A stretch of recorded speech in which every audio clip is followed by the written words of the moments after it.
So we're kind of moving through our stops and our circuits, and as we kind of go around the kind of the infographic and the book. So today, I want to just spend a little bit of time thinking a little bit about referrals specifically.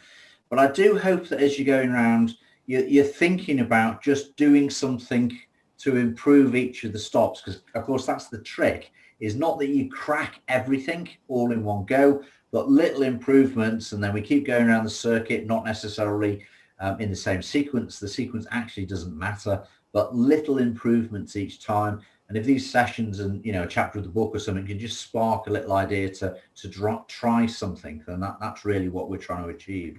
So I do hope that everybody's back in 2021 and thinking, right, okay, let's just nibble a little bit into that area there and just make a little improvement. And if that's the case, happy days. Clearly, if we don't get to that, then we're wasting our time a little bit. And we wouldn't want to be doing that. So what I wanted to do today was just focus, spend the time for about an hour, about 50 minutes now, focused on the subject matter of referrals. We'll talk a little bit about why customers don't give you referrals, or why customers don't give out referrals.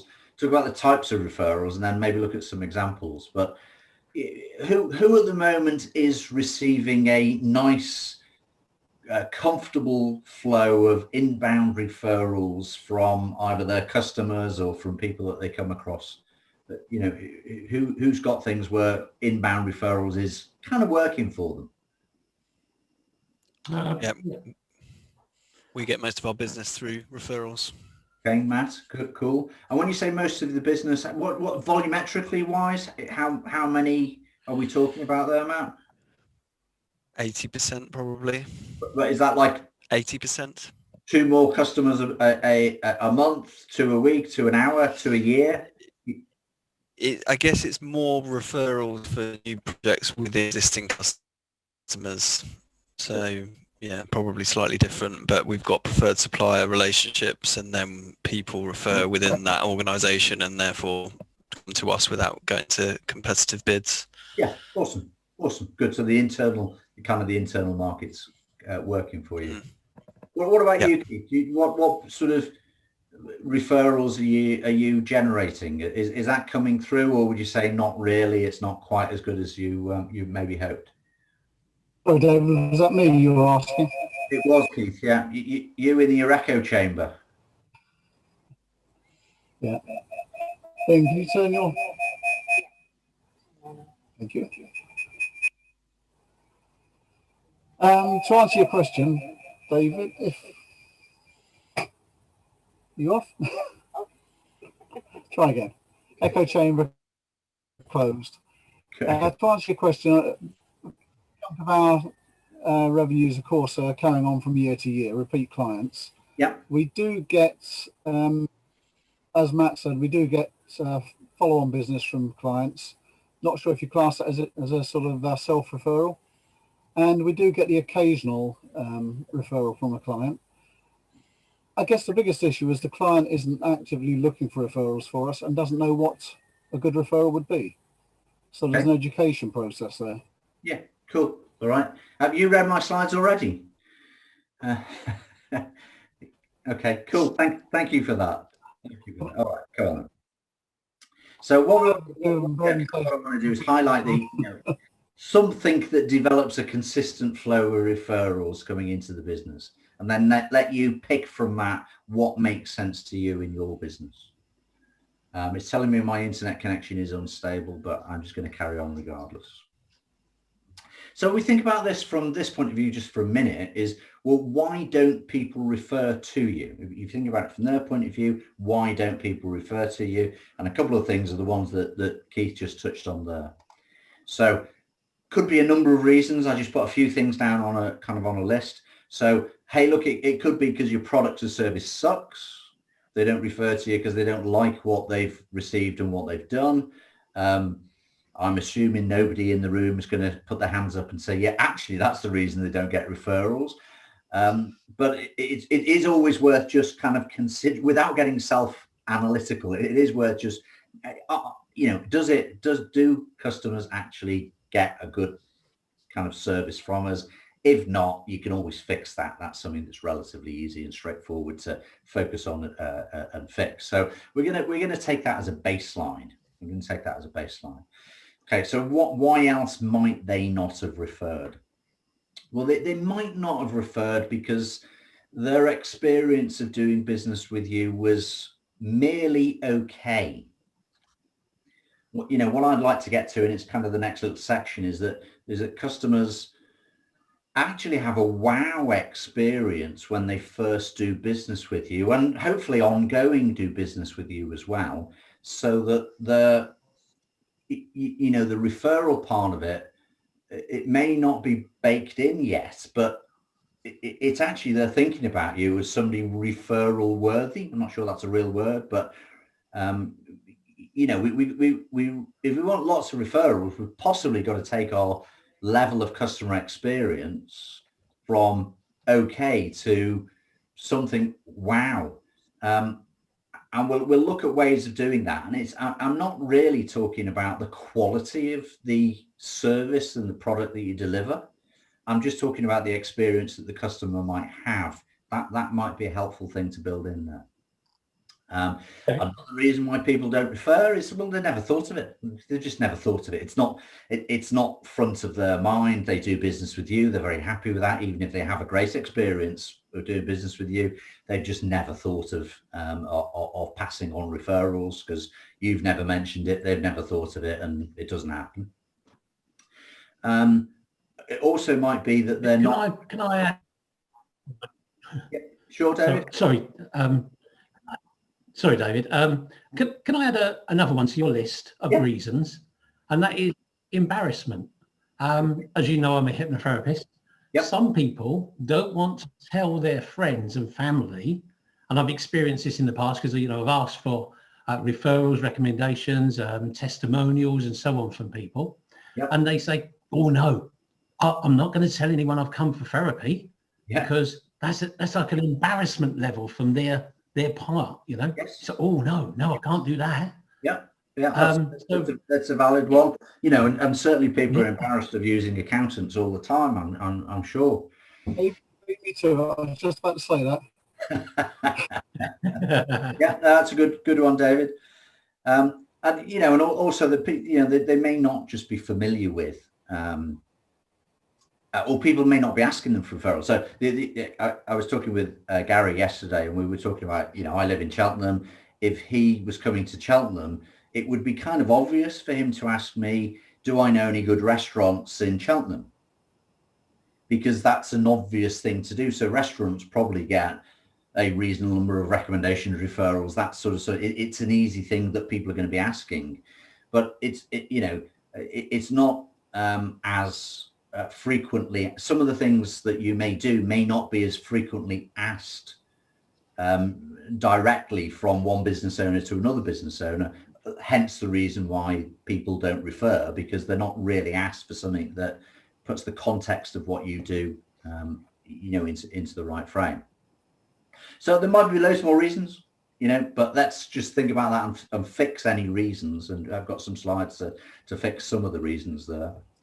On the risk side of it, as well as they are risking divulging personal information and therapeutic information, which is a very valid thing. They're kind of also risking their reputation, aren't they? If they make a referral and you turn out to be rubbish, then even if it wasn't your fault, then they're kind of risking their reputation to the person that they referred. So there is some skin in the game for people giving referrals. Depending on what your business is, would depend on the level of risk that's in there for some things. Like if I give a recommendation for somebody to go to a restaurant, and it turns out that the person got rubbish service and rubbish food, well, I would be disappointed, but it's not a big risk to me. That I'd say, well, it's not a huge impact. If I was to refer an accountant and it turned out that was a real problem, well, there's a bigger risk for me there to my contact, to my colleague, that I don't want to make that risk and take responsibility. So I really don't want to be responsible for my reputation by referring somebody else. So, you know, that's part of the game. That's part of the psychology of this. There might be a little risk in there that you're going to run out of stock.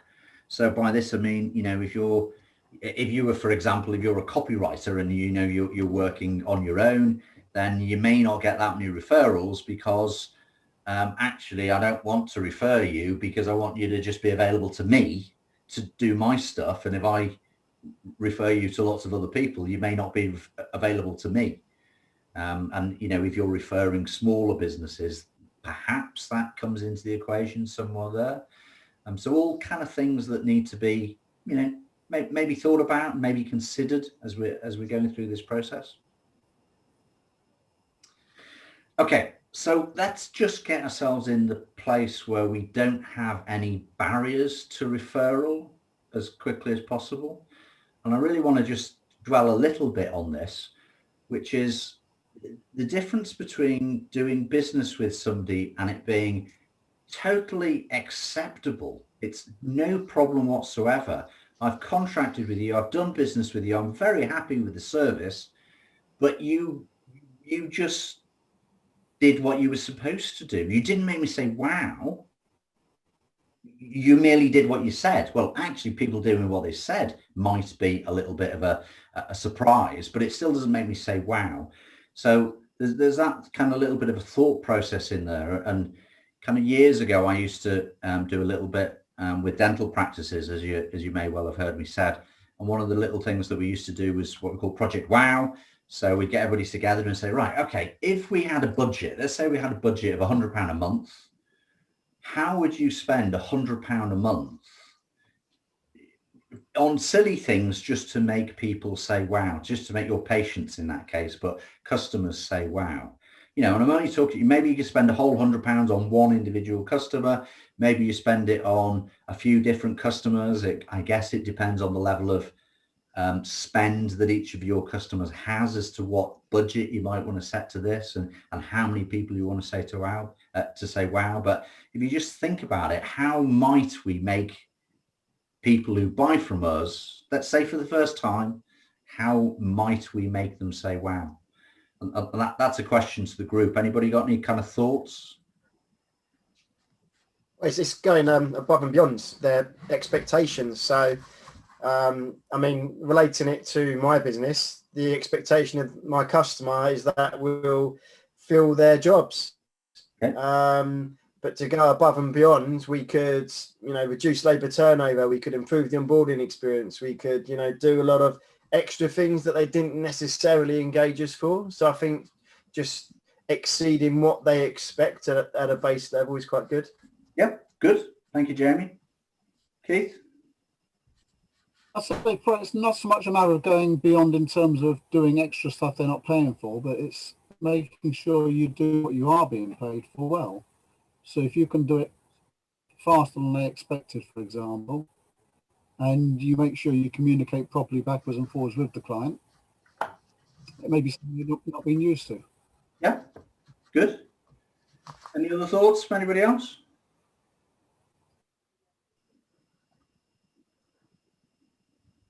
Yeah, David. Sorry, I was just unmuting myself. It took a while to get to it. It was following on from our conversation yesterday, actually, and I've put together the new webinar after our talk. And then today I thought, do you know what? When someone signs on to the course, rather than bundle it together as we mentioned yesterday, I have changed the bundle, but rather than putting everything in the bundle, I've held back on something which I offer, a digital editing course. So what I'm going to do, once somebody actually signs up and they've gone past their first module, is then give them the digital editing course as well, which is a bonus of like 125 quid, digital editing course. And that I saw that as a bit of a, they're already in the process, but this is like another, oh, that's nice, you know, rather than all up front and nothing as it goes through. So for me, it was like, well, once they've done the first module, give them that as a bonus. They can take that whenever they want. And and it's just another nice little bonus for people who have already signed up. Cool.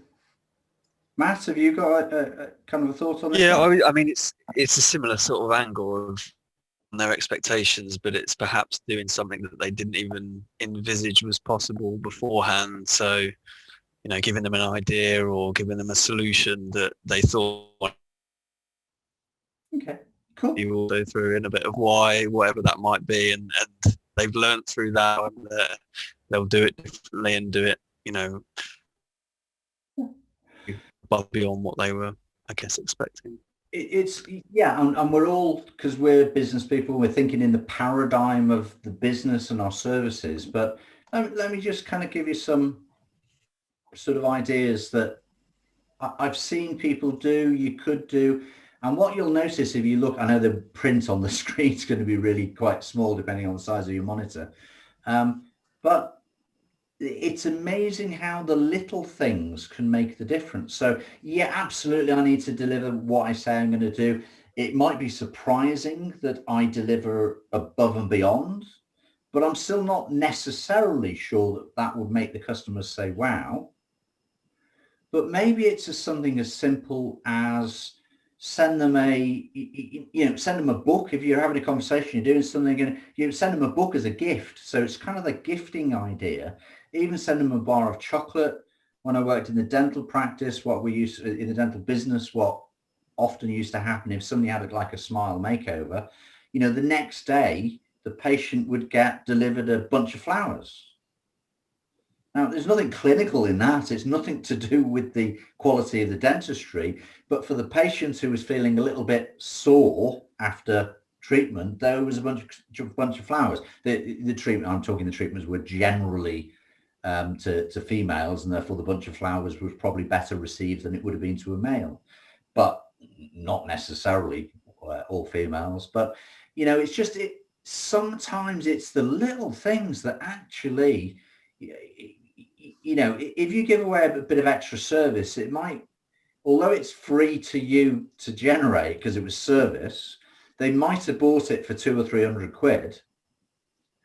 But what's a bunch of flowers cost? 35 quid delivered from Interflora. I used to do some work with a company, I think Graham sold it now. There's a company on the North Circular Road called Cakes Next Day. And one of the things that they did, they were emergency cakes. So the concept was if you'd forgotten to have a gift for a party or something like that, you could order online and they would print off an image that was usually a Disney character or something like that. They got printed with edible ink, on edible paper, edible ink on the top of the cake, and then it was delivered to the party. They did a lot of corporate work, so logos and things like that would go out. But also what they had a little bit of business with, and what I was intrigued to get going was, if you did some work with a business, and the next day you sent in a cake, and these were nice square cakes. I think they were 10-inch and 20-inch square cakes with thank you from the team at Excella printed on it, and you send that into the office, then what's going to happen is that's going to arrive and people are going to go, that's fantastic, and they cut it up and they share it out. And it's like, none of our other people that we buy from, our other suppliers, have ever sent a cake into the office. But I mean, I think it was 30 or 50 quid. I don't know what the price of them now, but if the contract was 3, 4, 5, 10, 15, 20 grand to send a cake in, or to send something in to the office that is just a thank you, and it's not necessarily related to the services that you're delivering, and if you think outside the box a little bit, then actually there is lots of things that we could, that we could do. And the key, of course, for me, and the context of kind of what I'm talking about here is, okay, and maybe we could automate some of that, so it wasn't hard work to do it, it just automatically sent them, it might be an Amazon gift card or something like that.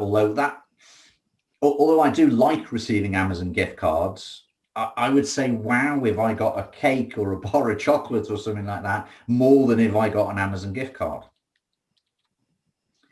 And these days, there are plenty of companies that organise, kind of corporate swag, corporate gifting.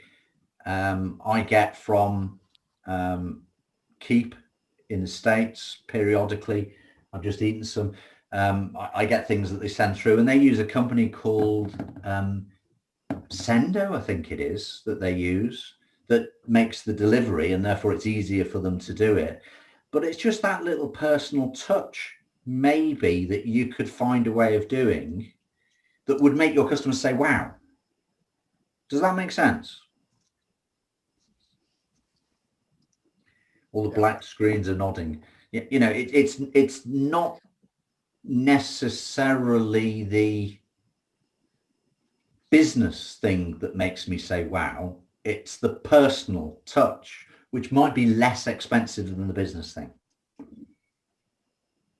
Okay, so if there was something that made sense to you there, I don't think it would undermine professionalism to send a cupcake through the post to somebody, that to say thank you and wow, and make them say wow. Because the reality is we've got a very low base of anybody that's doing anything. So almost nobody does any of this type of stuff. So we don't need to do much to stand out from the crowd. Okay. Okay, cool. I did a hog roast for somebody who wanted to give it away. Give the hog roast away? Yeah, they gave the hog roast away for 350 people. Yeah, awesome. So that was a reasonably expensive gift for them to do. Was that a business thing, or were they just doing it, giving it a gift to a friend? No, it was a business thing, but it was to get them to remember. God, I hate these headphones. I can't hear anything. I'm not used to this at all. It was to hand away. It was to remind. It was for Car Firm Warehouse. The clients, the employees of Car Firm Warehouse, to remember to refer the piece of internet security software that the internet. Yeah, do you get me? Yeah. It was that. So they were trying to get everybody to remember. So yeah, and that would have made a huge impact. Yeah. Cool. Okay, cool. So 350 employees of customers did. Yeah, who would all remember that it was a gift from the internet security people. They might not remember for that long, but the thing is that the right people would remember, wouldn't they? Okay, cool. So never thought about referring to, and often that's the case. Often that's one of the biggest obstacles of people referring is that your people who should refer, they're not thinking about it. So one of the things we could easily do there is explain to them we do grow our business by referral, and we are looking for referrals. So this is a little script that you could use something to this effect. So I know you can't read it. I'll kind of read it out. So I'm glad you're enjoying the experience with us. We certainly value your business and wish that we had more customers like you, more good customers like you. The best way we've found to grow our business is through referrals from existing customers like you. If you know friends, family, or business contacts who would value the kind of support you're enjoying, would you be so kind as to tell them about us? Okay, so a little script, something like that goes into your patter, goes into your conversation, would be helpful. In the old days, not so much now, but in the old days, IFAs used to be, they must have been drilled about at the end of the meeting, they would ask for referrals. I don't know whether any of you have had any experience chatting with IFAs from a few years ago, but almost all of them would finish the meeting and they'd turn the page over to a blank page and they'd say, right, and they just deliver what was clearly a memorized script and ask you for referrals. And that was how that industry kind of embedded referrals. Well, what we can learn from that, we can do something from that. We can actually take that kind of process and humanize it a little bit, make it your own. This particular script, again, came from a dental practice, where often if you go to a dental practice, the last thing you're thinking about is referring. And often the waiting room is pretty busy, and the people I'm doing business with, they're always pretty busy. Everything seems pretty busy. So the last thing in my mind, if you're always busy, is that you're looking to grow your business, because my experience of you is that you're busy and you're not looking for more clients. Or I don't perceive that you're looking for more clients. Whereas if you just take a breath and tell me that you are actually looking for more clients, you want good clients like me, oh, thank you very much, then, oh, well, as it happens, I may know some people, or at least I'm conditioned to be thinking about, yeah, I will refer on either internally or, externally. I can refer on because I'm now thinking about it just a little bit, maybe. Maybe it's not going to change their life that they sit there and think about referring you all the time. But if you never ask them, if you never tell them that you're looking for referrals, that's possibly one of the reasons they never give you referrals. Okay, the next point of our kind of 4 was that maybe they're not really asked by people as to for referrals. And the analogy I used at the beginning was, it's easy if you're coming to Cheltenham, you may well ask me for a recommendation for a restaurant, but for other things, maybe you don't ask, or people aren't asked specifically. But what you could do is think about, well, let's make a list of the sorts of people that you want referrals from. So, if you ran, for example, an education business to professional services practices, one of the questions you might ask your clients is, do you know any managing partners who are trying to grow their practice? Oh, I do actually. I wasn't thinking of referring 2020 Group, but I do know managing partners who are trying to grow their practice. And then suddenly, okay, well, can you refer us? Well, now as you mention it, I can, yes. Do you know any families of young children? Well, yes, I do. Well, would they all like to come to a little kickers session? So it's just thinking about, well, how can we frame what we're looking for to make it easier for people to refer to us?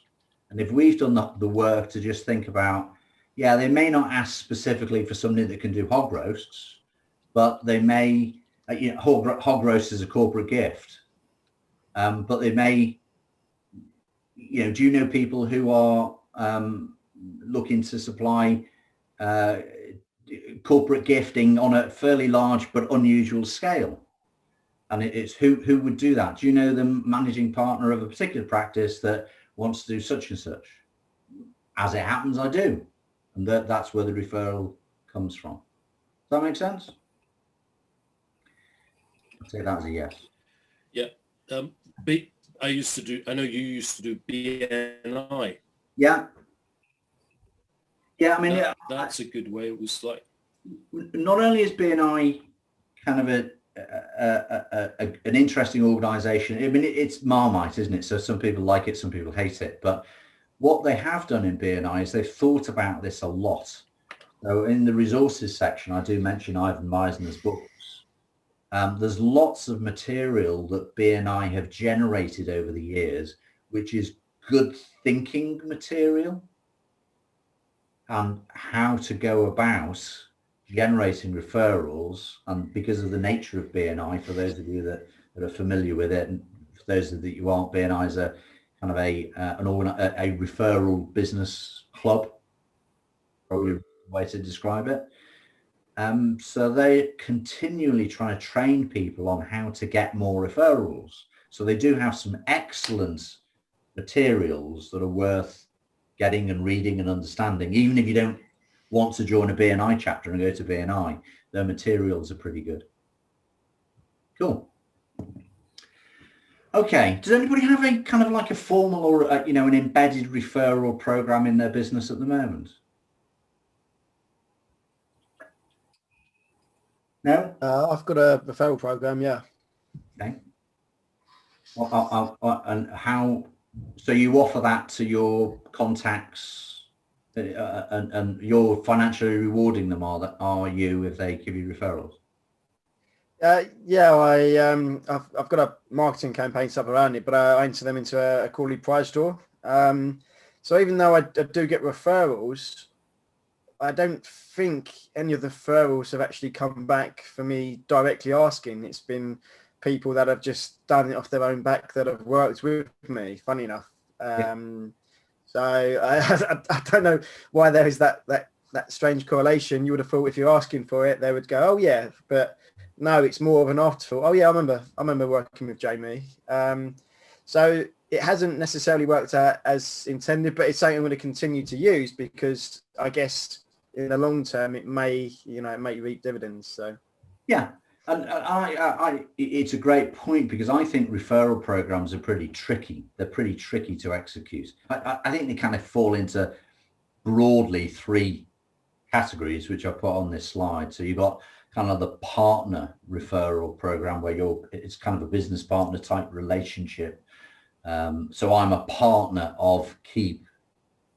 Or you've got like the affiliate type relationship, which is sometimes often contracted and, that they generate leads for money. Or you've got the kind of the referral friend, and that's either incentivized or not incentivized, refer a friend or refer a business contact type programs. So kind of the partner thing, like resellers, stockists, distributors, joint venture partners, that can work, but it takes work to get those relationships going. That's not necessarily an easy thing, but the kind of the trick there is to think through, well, if I'm going to do that, if I do want to have some partners that refer to me, typically both parties have some kind of skin in the game on that. And the referring party generally is the one that's doing the selling and you're doing the supply.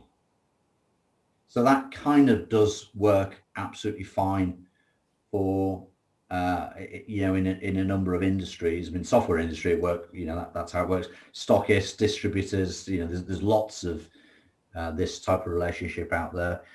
In the dental world, there's a lot of people that if I'm a specialist dentist or a specialist doctor, actually it's the GPs that are referring to me.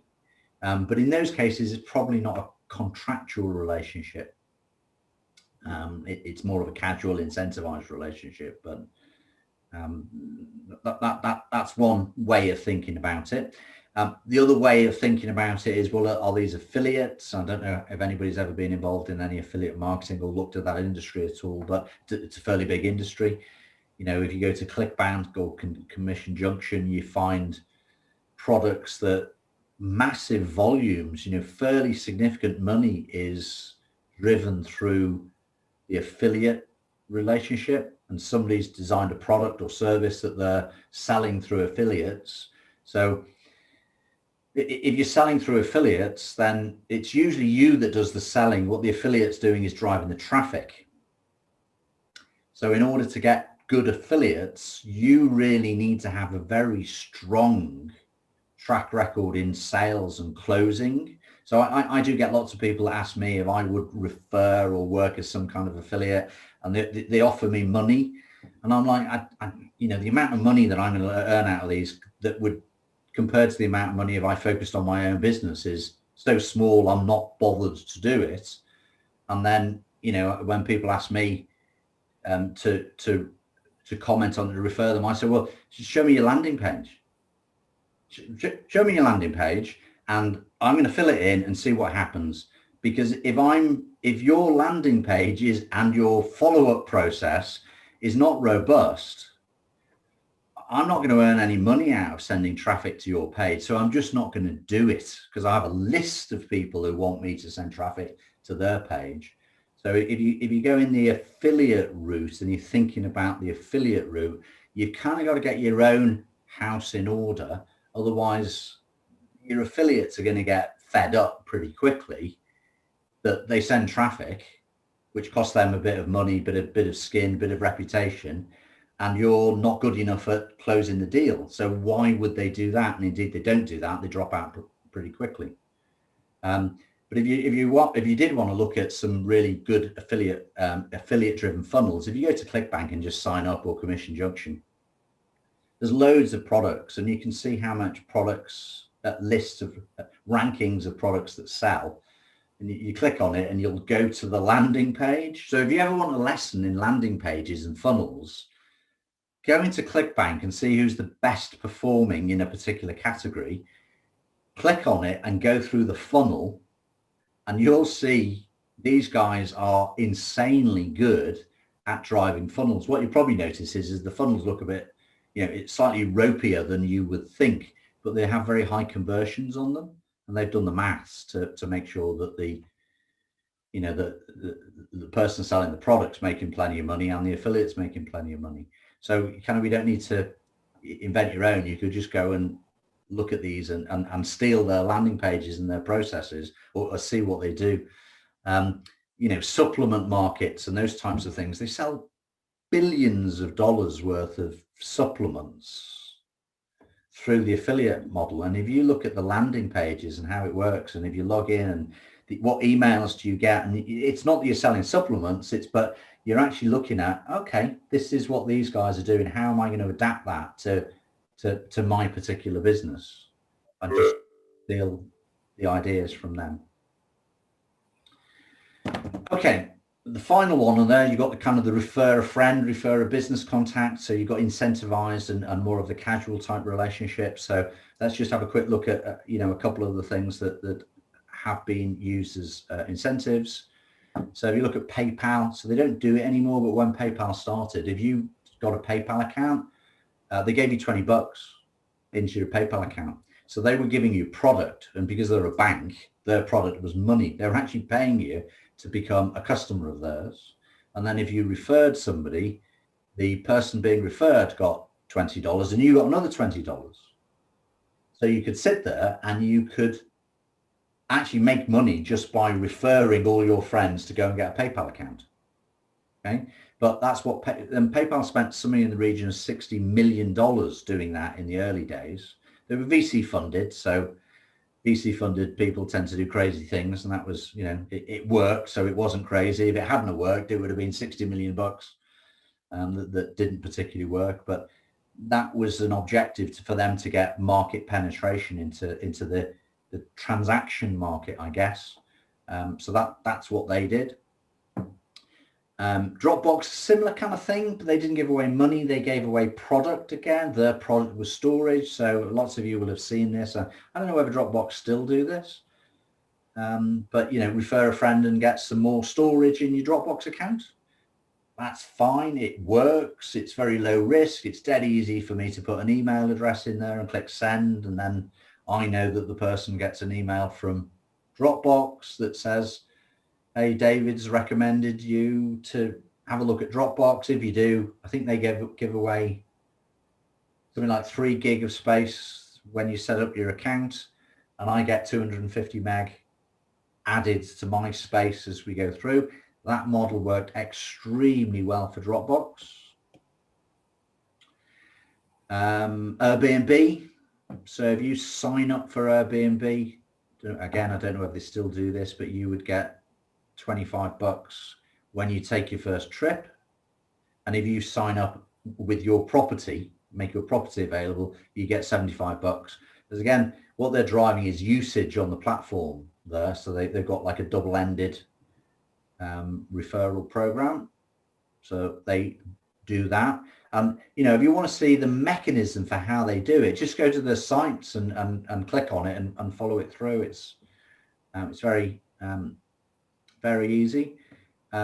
Uber, again, Uber still do this. They give their drivers and people who take rides in Uber, they give them a card, so somebody will get a free ride up to $20 or $20 credit on their account.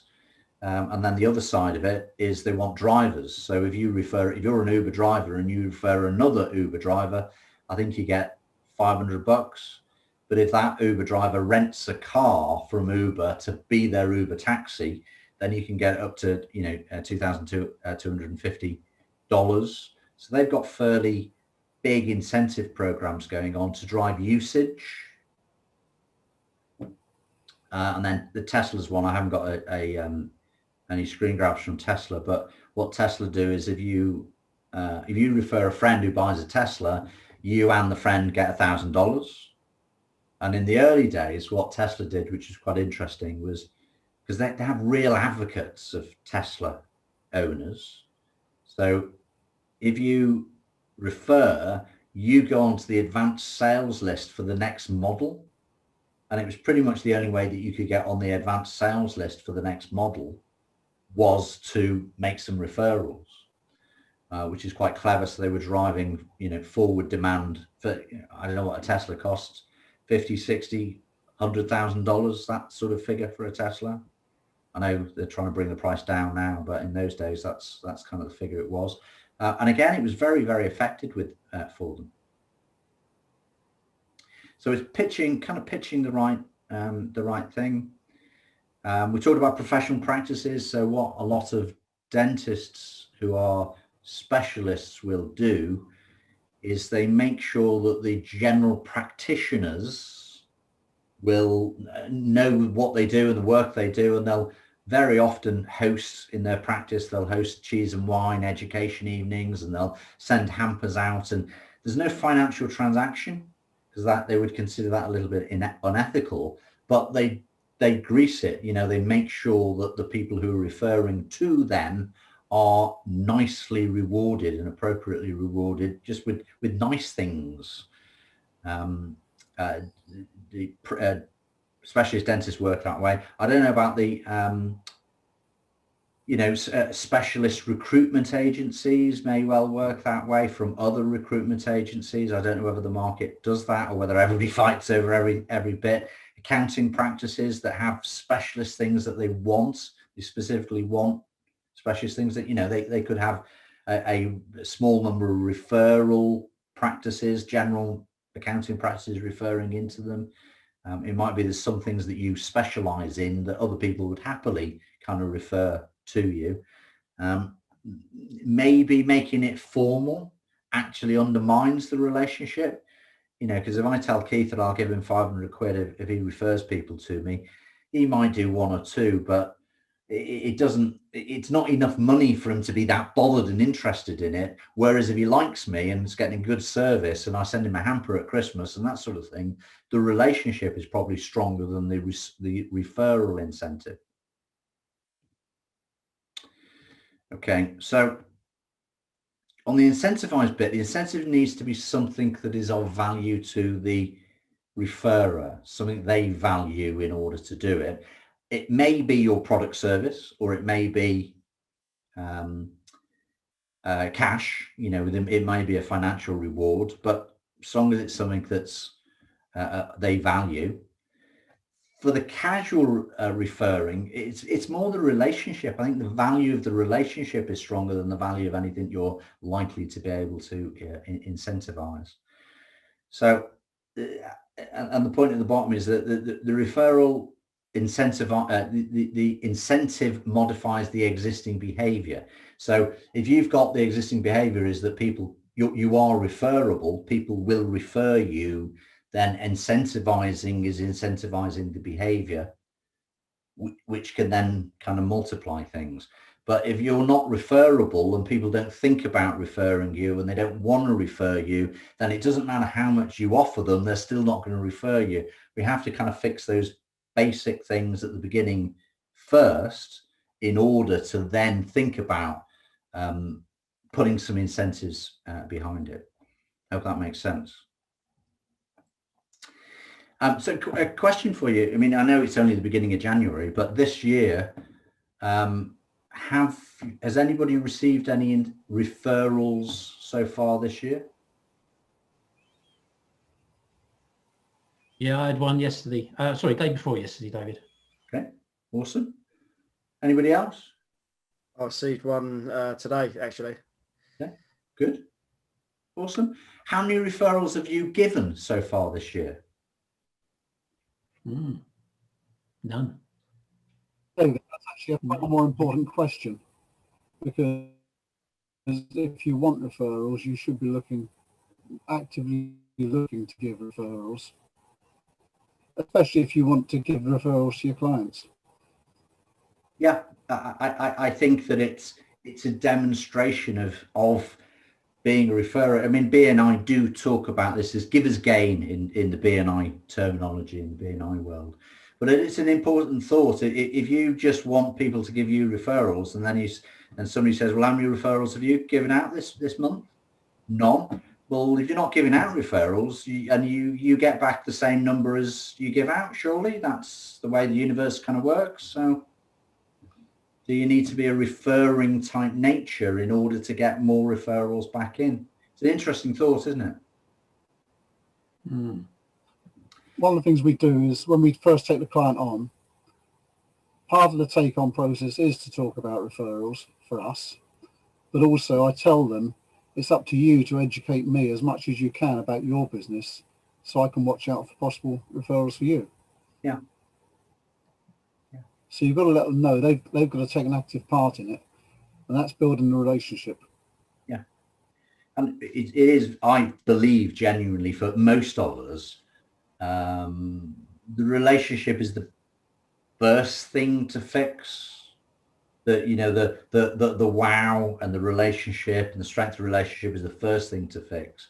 The easy thing to think that you can fix is, well, I'll just invent an incentive program and I'll put it out there and I'll say we pay $20 for anybody that gives us a lead. My experience is that just doesn't particularly generate very much. But if you've got great relationships with your clients, and sometimes it only is sending them a bag of salted peanuts every now and then or something like that, then the incentive type stuff is more likely to work. I mean, if you Dropbox, there's a different mechanism there, but I don't think any of us are selling, a software system that is as cheap and as easy to do as Dropbox, where it was all about numbers and just quickly. But for the rest of us, okay, you'll get more referrals if you give more referrals and ask for more referrals. It's kind of a self-fulfilling prophecy, isn't it? If you're going to pay for referrals as well, you've got to be careful that you're not giving away more than your margin. Absolutely. If you are, do it strategically because you know there's a long-term life of the customer. Yeah. And I don't know whether you remember a couple of sessions ago, I had a little spreadsheet where you could put in, at a gross level, how much you're likely, with the lifetime value of the customer and repeat purchases and all that, how much you can likely afford to spend to get a new customer. But how often that new customer refers to you is an important metrics on that little noddy spreadsheet that I had. Because it just doubles as soon as you put every new customer I get sends me one new customer. If that was the metric, just one, suddenly you would have doubled the amount of profit you make for every customer. Gross profit. It's kind of as simple and as logical as that. So there possibly is some money to spend on referrals, but and genuinely, I think that the Project Wow exercise here is probably the most valuable exercise of this conversation. If you can find ways to make your new customers and existing customers just say, wow, that was very kind, that was nice, I like doing business with these people, that's the foundation for the rest of the referrals can be built on that. But if your customers are not really saying wow about doing business with you, why would they refer? I mean, this guy does what he says, and I've never known any marketing that says, unlike all the rest of our customers, we don't actually do what we say, we completely underdeliver and we're a bit crap. I've never seen that, but I see lots of people say, we deliver on time, do what we say, as though that's a big deal. I mean, it's like everybody says, I do what I say I do. We over deliver. We don't charge for client conversations. Everybody says all that. It doesn't make you different. But, maybe sending them a cake does make you different. And that's the relationship. You're still going to do good stuff. If your product service sucks, you're not going to get many referrals.